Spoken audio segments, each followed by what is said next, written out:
Bien, estamos de vuelta. Gracias por continuar con nosotros. Tenemos la oportunidad de conversar esta mañana con Jochi Vicente, que es el ministro de Hacienda. Buenos días, ministro. Buenos días, Dani. Me dice Luisín que le dije a Luisín que me debe la mitad de la apuesta que él hizo contigo y con Oscar. Lo que ustedes no saben es que Luisín y yo lo cubiamos, ustedes dos. Ustedes se pusieron de acuerdo, ¿verdad?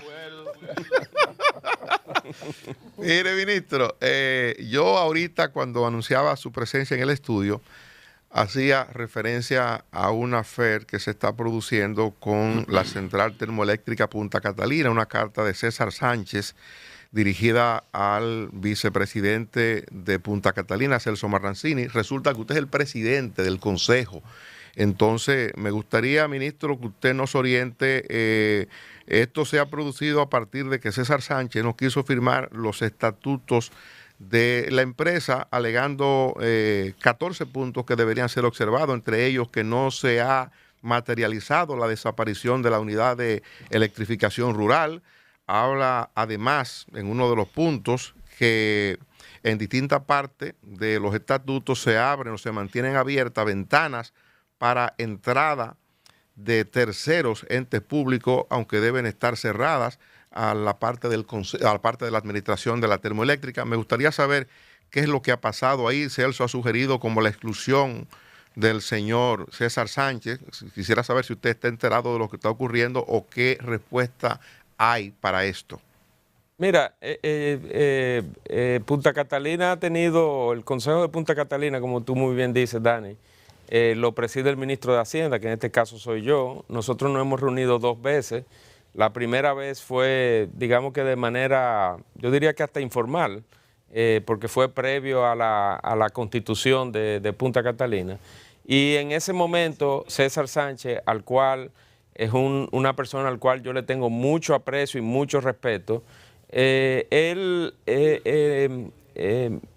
trajo a colación una serie de puntos y en un tema de un ejercicio democrático, él como miembro del Consejo emitió una comunicación relativa a temas relacionados a los estatutos de Punta Catalina. Estatutos que fueron revisados tanto por la vicepresidencia ejecutiva, en este caso Celso Marrancini, pero más importante que eso, a petición mía también por el consultor jurídico del Poder Ejecutivo. Yo creo que César está en todo su derecho de hacer cualquier observación. Esos comentarios fueron remitidos al consultor jurídico del Poder Ejecutivo y bueno, nada, se tomaron en cuenta y se emitieron los estatutos. Ya está por parte de César, la carta de César, que creo que no sé si se ha hecho pública o no, he oído una laraca con esto que no creo que haya que armar tanta laraca. Decía como que, al final decía que algo como que no podía firmar. Entonces, se inhibía de la firma, decía, porque no se habían cumplido los procedimientos que él entendía que deberían cumplirse para los estatutos. Bueno, pero esa es la opinión de César y tiene todo el poder y toda la potestad de enarbolar su opinión. Como yo dije anteriormente, esos fueron unos estatutos que fueron realizados por la vicepresidencia ejecutiva, la unidad de Punta Catalina, y fueron, digamos que, revisados y bendecidos por la consultoría jurídica del Poder Ejecutivo. Para mí ese no es un tema de conflicto y yo creo que tampoco deberíamos darle tanta importancia. Como dije anteriormente, para mí César Sánchez es una persona seria a la cual respeto mucho y cualquier opinión que él emita o haya emitido siempre será tomada en cuenta. Eso no significa que la posición de un miembro del Consejo va a ser la que predomine. Para eso están los procedimientos y están los mecanismos del lugar. Ministro, bueno, vamos a ver el tema. Déjenos brindar un café Santo Domingo al ministro. Si usted no lo tienen allá, aquí sí lo tenemos. Qué envidia. Yo creo que el ministro Luis también se pusieron de acuerdo sobre eso, para que aquí no traigan café hoy. Sigan ahí, sigan ahí. Mire, ministro, que le aproveche el café. El asunto de la reforma. Ayer hablábamos con el ministro de Industria, Comercio y MIPYME y abordábamos el tema. Usted hace unos días escribió un hilo de Twitter donde pontificaba sobre la necesidad de que nos aboquemos a conocer lo de la reforma fiscal. Obvio, muchos observan que no es el momento adecuado. Yo le pregunto, ¿qué tan avanzado estamos con eso para cuando llegue el momento? ¿Está preparado el esquema? ¿El gobierno sabe por dónde sería, por dónde se cortaría para lo del proyecto de reforma? Yo quisiera que tú me dijeras cuál es el hilo, porque yo ese hilo no lo conozco. Yo no he hablado de reforma. Nosotros no estamos en reforma. Tú sabes en lo que yo estoy ahora, en presupuesto hace aproximadamente 2 meses, usted escribió, no era que lo planteaba, pero hacía un razonamiento sobre la necesidad de recursos del Estado, que obviamente se infería perfectamente que usted entiende que algo habrá que hacer en algún momento. No, yo no conozco ese hilo. Me gustaría que tú me lo enseñes. Lo que yo sí te puedo decir, y esto no tiene nada que ver con reforma, porque el tema de la reforma no está en el tapete del gobierno.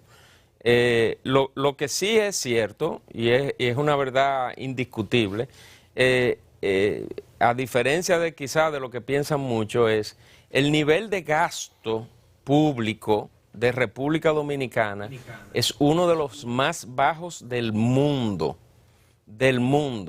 y no hay ningún país desarrollado, ninguno, yo los reto a ustedes que me lo digan, que tenga un nivel de gasto tan bajo como el que tenemos nosotros. Porque al final del día las necesidades de la población, necesidades de seguridad, necesidades de salud, más hospitales, mejor calidad de los servicios de salud, educación, se resuelven con dinero. Y dinero es gasto público.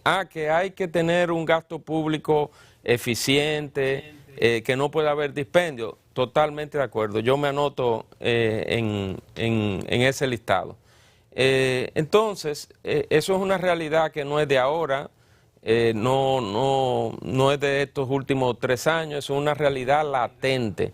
Nosotros hemos estado, el país ha estado operando con un nivel de gasto público extremadamente bajo, que lo limita para satisfacer ciertas necesidades, ciertos servicios públicos que tiene que dar a la población. Y todos los gobiernos, nosotros incluidos, lo que hemos hecho es que nos hemos ajustado al nivel de gasto que tenemos. No vamos a salir a llorar y a darnos un tiro en la cabeza, sino que yo siempre he dicho que a nosotros nos ha tocado limones y haremos limonada. Con los limones que tenemos, haremos la limonada. Y la limonada son las necesidades, la atención de ciertas prioridades con el presupuesto que tenemos. Ministro, pero sí hace una semana aproximadamente, un poco más, usted utilizó las redes sociales para darle información al país de que la deuda había reducido como porcentaje del Producto Interno Bruto. Se refería básicamente al sector público no financiero, que es la que usted realmente administra directamente. Ahora, quiero, a partir de ese punto, que es un dato, eso no es rebatible, sí quiero enfocarle otra parte de la deuda, en dos aspectos particularmente.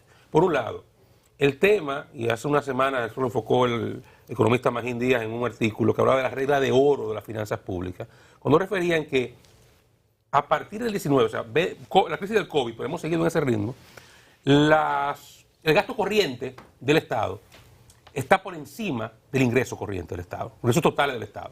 Y por lo tanto, de alguna forma, estamos endeudándonos para pagar gasto corriente, para pagar subsidios, para pagar sueldos, para pagar ese tipo de cosas. Y eso sí es peligroso en el tiempo, porque la deuda debe servir para financiar obra de inversión, financiar el gasto de inversión, que es el que genera un retorno. El gasto corriente no genera retorno.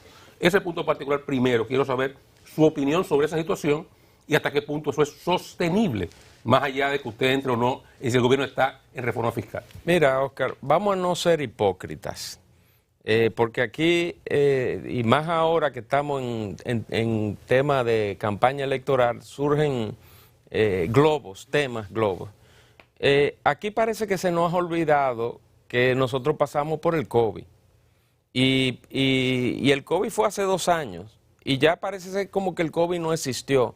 el COVID tuvo un impacto importante en las finanzas públicas. Aquí hubo que endeudarse mucho para poder sustentar las pérdidas en las recaudaciones, pero más importante que eso, para poder comprar vacunas, para poder dar los subsidios durante la etapa que todo el mundo estuvo encerrado en su casa.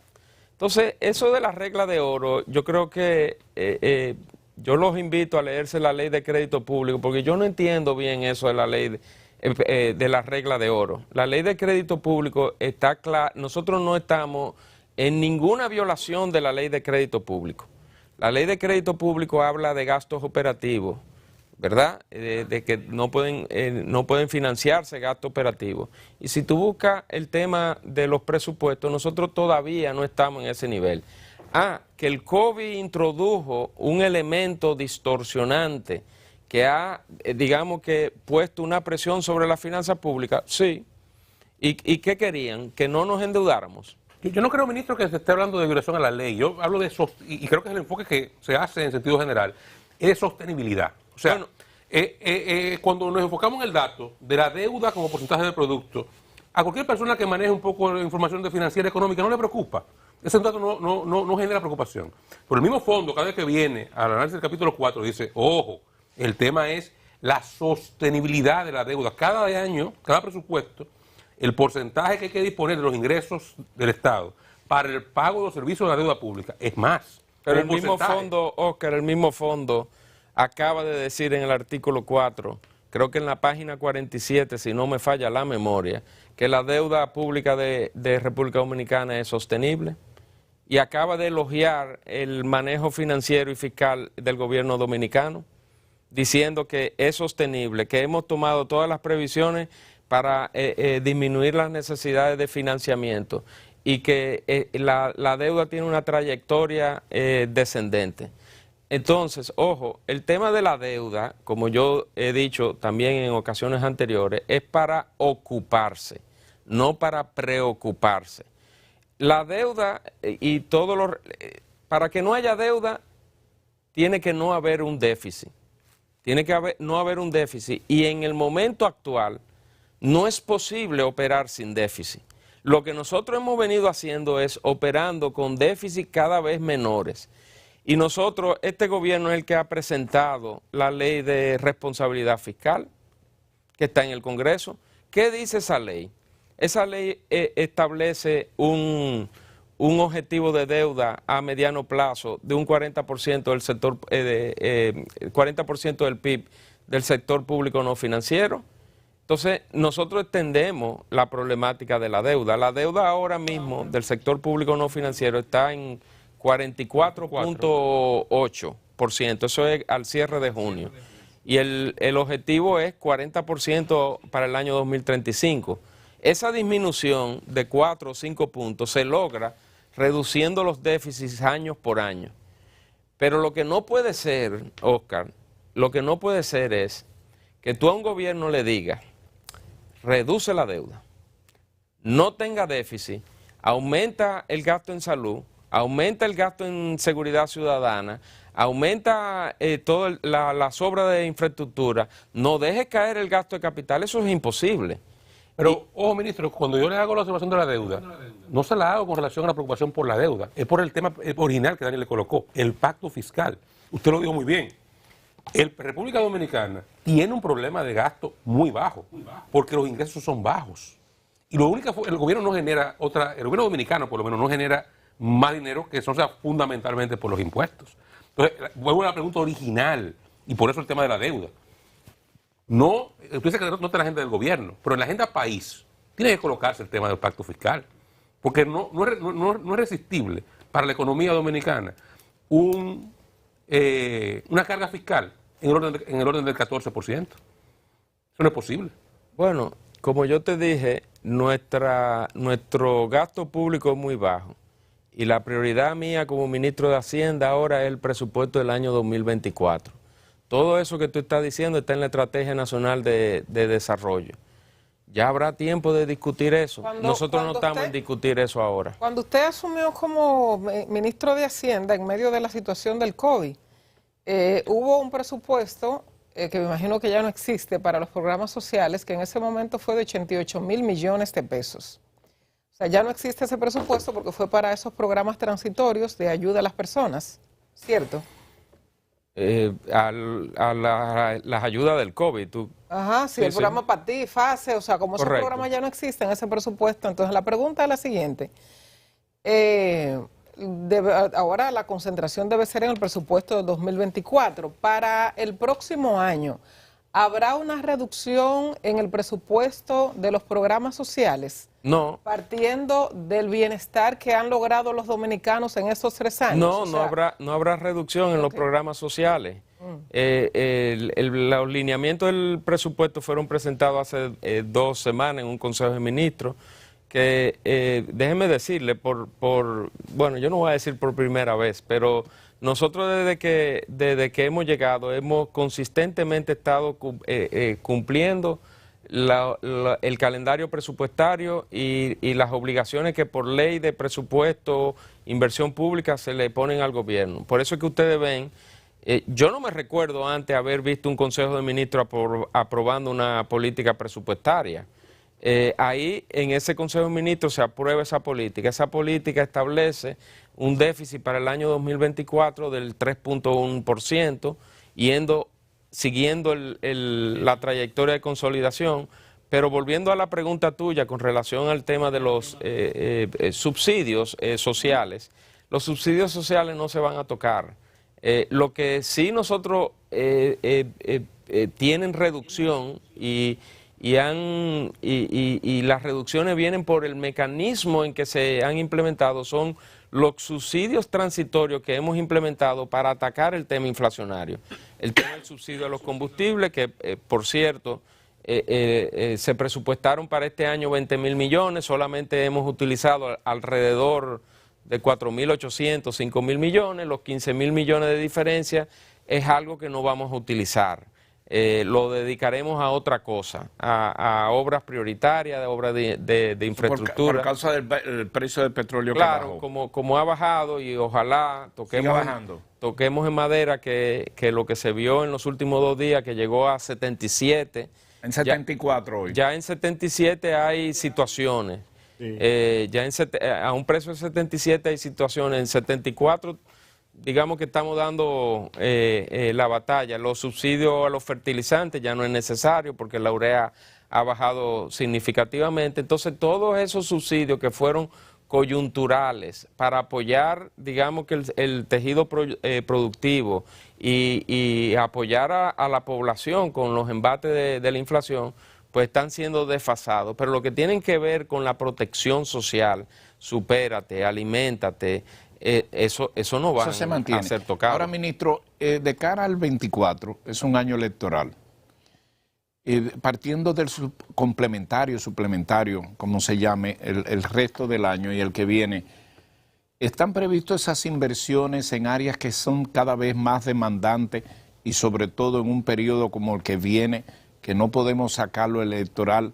Me refiero a inversión en obras públicas, avenidas, o sea, una serie de demandas que están cada día más presionando al gobierno. ¿Cómo está previsto ese atender eso? No, claro que sí. Nosotros estamos probablemente, no sé si dará tiempo para esta semana, pero seguro la semana que viene estaremos presentando un presupuesto reformulado. Suplementario. El que comúnmente le dicen complementario, que a mi amigo José Rijo no le gusta que le digan complementario, sino reformulado, porque se reformula la política de ingresos. La Junta, ¿quedará satisfecha la Junta Central Electoral con ese presupuesto reformulado? Totalmente satisfecha. ¿Y quién más, ministro? ¿Quién le va a ir a gritar ya, a tocarle la puerta? No, ya los gritos pasaron. Ministro, perdón, Freddy, ministro, Freddy, perdone para no salirnos del tema con respecto a lo del presupuesto. Estamos en el mes 7, se va a presentar el presupuesto complementario, aunque a Rijo no le guste, pero ¿cómo o cuál es la proyección al mes 7? ¿Qué cosas han pasado con respecto al presupuesto en ejecución? ¿Qué cosas importantes, qué cambios importantes va a sufrir? No, bueno, nada más te digo, Dani, el que espera lo mucho, espera lo poco. Puedes esperar hasta la semana que viene para verlo y ahí podemos hablar sobre eso. Pero en esencia hay proyectos de infraestructura, como decía Luisín, temas relacionados con obras públicas que van a ser incorporados dentro de las prioridades que quedan para el resto del año. Ministro, Adelante, Freddy. Dos preguntas.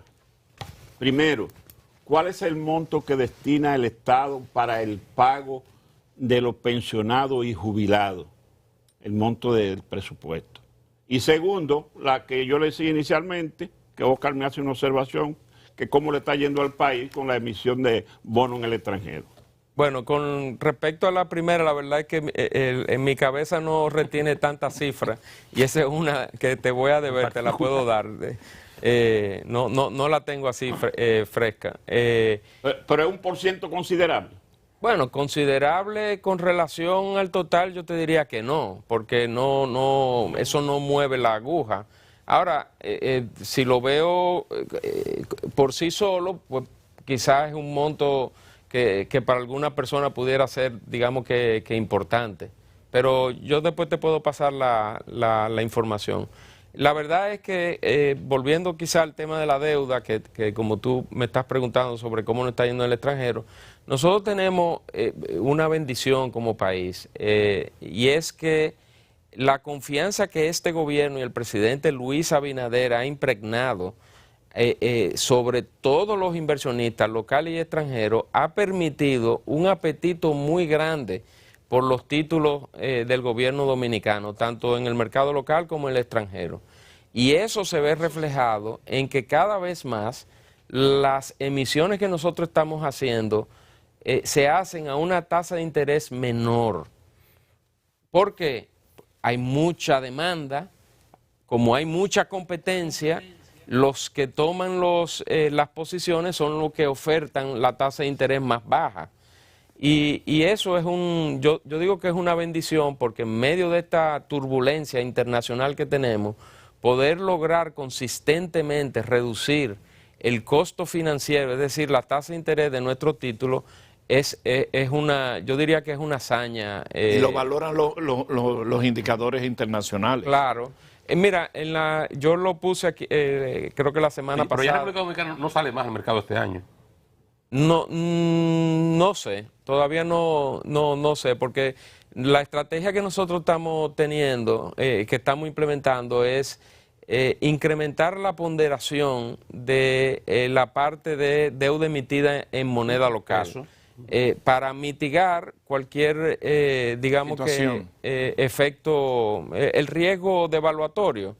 Y la verdad es que desde enero venimos consistentemente emitiendo en el mercado local, obteniendo cada vez más. No ha habido una emisión, por lo menos hasta lo que va a junio, en donde no hayamos obtenido una reducción de la tasa de interés. Y las indicaciones que tengo para el mes de julio es que todavía, que cuando salgamos, vamos a obtener todavía una reducción adicional, que se conjugan varias cosas. El cambio de postura del Banco Central, que es importante, pero la mayor parte de la reducción que nosotros hemos tenido en Hacienda de la tasa de interés, yo diría que es por el tema de confianza. Hay una demanda grande por títulos de República Dominicana y eso es solo por confianza. Ministro, quiero... Bueno, ministro. Discúlpeme, Wendy, que quiero puntualmente en el gasto, relativo al gasto público. La ejecución presupuestaria de los primeros 6 meses del año, ¿cómo se cumplió desde el punto de vista de lo proyectado y lo realmente ejecutado? Y en segundo lugar, para los siguientes 6 meses del año, la proyección de crecimiento de la economía debe ser muy importante para poder alcanzar el 4% que el rango meta, viendo lo que se creció el primer semestre, que es 1% muy bajito. Y ahí el componente de gasto público será importante. Entonces, en ese rango, ¿cómo se cumplió y cómo garantizar que se ejecute el gasto en estos 6 meses para que colabore con ese interés del gobierno en generar una expansión económica en el segundo semestre que nos ayude a llegar a la meta de crecimiento del año de 4%? Déjame corregirte algo. Lo importante no es el gasto público, es el gasto privado. No solo. Es el gasto privado. Aquí eso del gasto público es es sinónimo de gastar más. Pero, y nosotros vamos a gastar lo que tenemos que gastar. Pero pensar que la economía se va a expandir en un 7, 8% en el segundo semestre del año, sin el gobierno estar presente con gasto de inversión, es difícil. Sí, pero nosotros tenemos que manejarnos con prudencia. Y nosotros tenemos un objetivo de déficit que nosotros no nos podemos pasar, atento a que hay que gastar más. Nosotros vamos a gastar en lo que hay que gastar, en las obras que hay que terminar, nosotros las vamos a terminar, en las obras que hay que impulsar, el metro de Santo Domingo, el monorriel de Santiago. ¿Y la presa del sur está incluida? ¿De Montegrande? Sí, eso se Pero termina. ahí me voy a la pregunta original.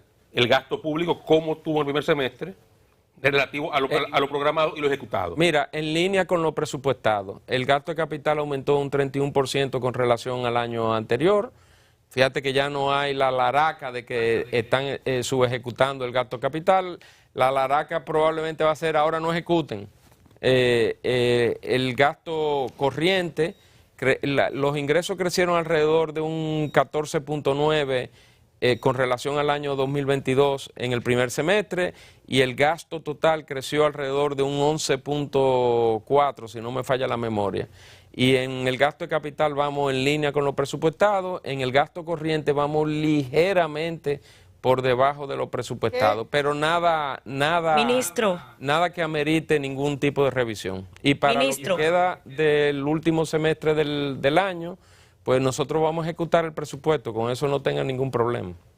Para los que solo manejamos economía doméstica, siempre nos señalan que cuando tomamos prestado para comprar una casa es un buen gasto. Y si tomamos prestado para un viaje, pues entonces es un gasto ineficiente. El gobierno, de acuerdo a varios economistas que he leído, ha tomado varios préstamos de acuerdo con estos economistas y ha aumentado el dinero que tiene en los bancos, en los que tienen las instituciones financieras. ¿No sería más correcto que ese dinero justamente vaya a lo que usted ha señalado, a gasto de capital, o que en su defecto no se tomen esos préstamos si no hay un tema concreto para invertir? No, yo no comparto esa opinión. Nosotros tenemos un plan de financiamiento que está basado en un objetivo de déficit. Obviamente el financiamiento, y te voy a dar un ejemplo, cuando tú sales a los mercados internacionales, tú no sales de que por 100 millones de dólares. El mínimo que tú tienes que salir a los mercados internacionales es de 500 y 700 millones de dólares. Y generalmente, por razones que pudiera explicar aquí, la salida a los mercados internacionales ocurre en enero y en febrero. Pero yo en enero y febrero todavía no tengo el gasto. Sin embargo, tengo que salir por 500, 1.500 millones de dólares, pero no voy a estar saliendo continuamente a los mercados internacionales. Pero usted leyó a Andy ayer, ¿verdad? Seguro. Sí, yo lo leí, sí. Él habla de la intensidad de endeudamiento, porque eso que usted dice es verdad, técnicamente, pero él tomó los 3 años y señaló que el incremento de los activos financieros supera considerablemente el incremento. Pero yo te voy a decir algo. En esta línea lo que preguntó Wendy, llama técnicamente. Sí, yo te voy a decir algo, porque fíjate, y vamos a ver. Cuando vino el COVID y nosotros caímos en el gobierno el 16 de agosto, en medio de esa turbulencia, yo te voy a ser sincero, mi prioridad no era de que ver exactamente cuánto se necesita. Mi prioridad en ese momento, que no se sabía con el tema de los mercados financieros si se iban a cerrar, qué iba a pasar con la tasa de interés y si nosotros íbamos a tener acceso o no a eso, era emitir la mayor cantidad de recursos posible para tenerlo en caja, porque yo no sé lo que viene. Yo no sé, en ese momento se estaban hablando de que los mercados iban a cerrar y de que iba a ser la nueva década perdida para Latinoamérica. Entonces, a veces cuando uno mira hacia atrás, todo el mundo tiene 2020. Que hay un tema que yo no lo considero exceso, porque habría que ver la composición de los activos financieros del gobierno. Del total de eso que llaman liquidez, de ese total que se está analizando, solamente el 40% es de Tesorería Nacional. 5.000 millones de 20.000. No, del total solamente 40-45% es de la Tesorería Nacional, que es la que controla el gobierno central. después ahí están los poderes. Entonces, por ejemplo, dime, ¿qué hago con la Junta? La Junta tiene certificado de depósito que lo tiene que tener para cubrir las elecciones. ¿Se lo quito? ¿Se lo quito? Para utilizarlo en el gobierno central. Solamente menos de la mitad del gobierno central. Te estoy dando un ejemplo. Ahí hay también, vamos a hablar de otra cosa. En esos balances se incluyen los balances de las EDES, pero las EDES, por su naturaleza, cobran mucho dinero. Tienen balance en efectivo mucho. Al cierre del mes, tienen balance efectivo importante, que en los próximos 10 días tienen que pagar la factura de generadora y se fuma el balance. ¿Qué hago? Se lo quito. Entonces, nosotros en Hacienda estamos conscientes del tema. Y parte de lo que va a venir en el reformulado, ustedes van a venir algunas cosas relacionadas a ese tema, pero ese tema no está tan magnificado como se está hablando. Ahora yo te voy a decir una cosa. Yo es el mejor problema que quisiera tener. ¿Pero qué? ¿Tú sabes por qué? Porque eso garantiza que a los suplidores del Estado y a las obligaciones del Estado hay con qué hacerle frente. Nosotros estamos ocupándonos de ese tema, ¿verdad?, para llevarlo, digamos, que a una situación quizás más... controlable. Una liquidez pagando intereses no es la mejor. Una liquidez es buena, pero pagando intereses no es la mejor liquidez. Pagando intereses. No, pero también genera intereses, ojo. También es verdad. ¿Pero qué? Jochi, ¿Qué dos cosas, perdón. Adelante, Joana. Sí, ¿qué porcentaje, ministro, qué proporción de los préstamos lo hemos destinado a la inversión pública? Y segundo, si tiene una proyección de cuánto será el presupuesto de 2024. Bueno, el presupuesto del 2024, como dije anteriormente, tiene un objetivo de déficit de 3.1. Los números son bastante grandes, son un billón, creo que 118 mil millones de ingresos. Yo se lo puedo pasar. Los préstamos que nosotros hemos tomado están consignados en la Ley General de Presupuesto. Ahí ustedes pueden ver también todos los préstamos que pasan hay, digamos, que dos grandes fuentes de endeudamiento, lo que son bonos soberanos, que son utilizados para apoyo presupuestario, y lo que son proyectos de inversión que pasan por el Congreso. También vamos a hablar claro, y para eso está la oposición. A mí me encanta que se fijen en este tema, porque si es en esto que se están fijando, es que no hay otra cosa que hablar. En la oposición hacen mucho a... En ese punto, ministro de la oposición, ¿le da frío o calor cuando ellos dicen no saben gobernar? No, ni frío ni calor. Me pasa por encima. Mire, Jochi, voy a parafrasear a mi compañero Freddy Sandoval, que cuando habla de política dice, en los mentideros políticos dicen, yo pregunto, en los mentideros económicos hay una versión que da cuenta de que el gobierno está procurando un adelanto de impuestos en la banca comercial de 25 mil millones de pesos. ¿Será cierto eso? Repite que no oí. ¿En lo que? Hay una versión de que el gobierno estaría procurando un adelanto de impuestos a la banca o al sector financiero de 25 mil millones de pesos. Sí, nosotros llegamos a un acuerdo con el sector financiero. Es algo que se ha hecho en el pasado y ese fue un acuerdo que se ejecutó en el mes anterior, en el mes de junio. Ministro, correcto.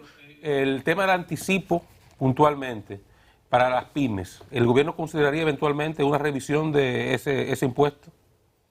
El anticipo. Bueno, mira, la verdad es, personalmente yo creo que hay que hacer algo con el tema de los anticipos. Ahora, las pymes tienen una forma de evitar el anticipo, que yéndose al régimen simplificado de tributación, que no lo tiene.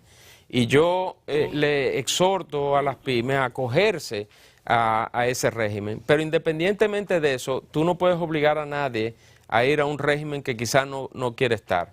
Y en el caso de la pyme, eso es algo que debería de verse cuando se trate el tema del pacto, eventualmente, el pacto fiscal. Antes de irnos, por último, muy puntualmente, 30 segundos, ¿Es verdad que usted le dicen señor no en el gobierno? Eso me lo dice una persona solamente. ¿Quién? Yo te lo voy a dejar. Usted no se atrevería a decir que no a la reelección. Yo esa pregunta, ¿Cómo? que usted no se atrevería a decir que no a la reelección. El presidente dijo que tiene hasta el 17. Vamos, ¿Y usted qué dice? ¿eh? ¿Y usted? Que yo lo apoyo en lo que él diga. Jochi, gracias por acompañarnos. Mucha suerte. Jochi Vicente, ministro de Hacienda. Nos despedimos de Colorvisión en este momento. Nosotros seguimos aquí en Hoy Mismo las Super Siestas de las 11 de la mañana.